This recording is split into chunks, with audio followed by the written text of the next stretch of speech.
Assalamualaikum warahmatullahi wabarakatuh. Perkenalkan, nama saya Jumani Ramadhani dari Prodi TPSA, nomor absen 16. Di sini saya akan mempresentasikan materi dari mata kuliah produktivitas perairan tentang identifikasi produktivitas perairan.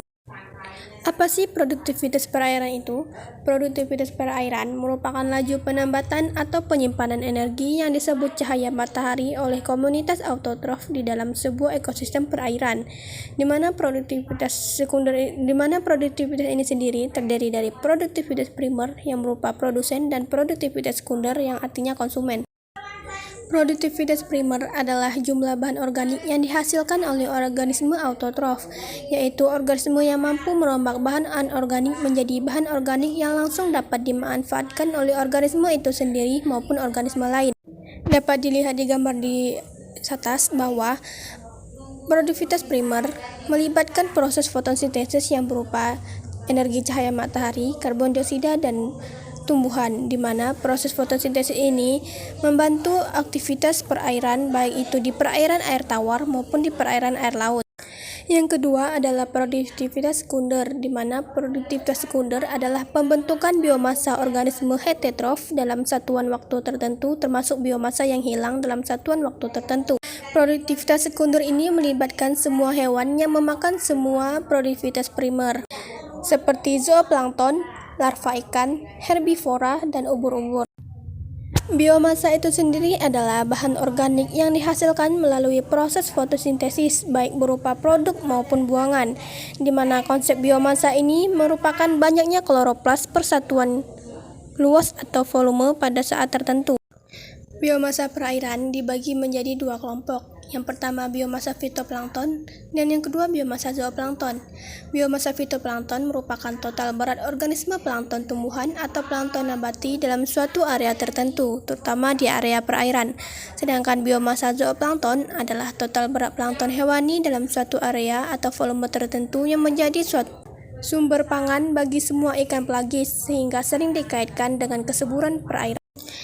Di sini saya akan menjelaskan identifikasi produktivitas di pesisir Desa Batu Briga, Kabupaten Bangka Tengah, Provinsi Bangka Belitung, di mana di desa saya sendiri ini, yaitu Desa Batu Briga, tumbuhan bakau atau yang dikenal dengan nama ilmiah Rhizopora dan dikenal secara umum dengan hutan bakau baru dilakukan penanamannya di desa saya. Hutan bakau ini sendiri adalah hutan yang tumbuh di air payau dan dipengaruhi oleh pasang surut air laut. Manfaat dari menanam tanaman mangrove ini untuk menambah objek wisata dan juga melindungi garis pantai.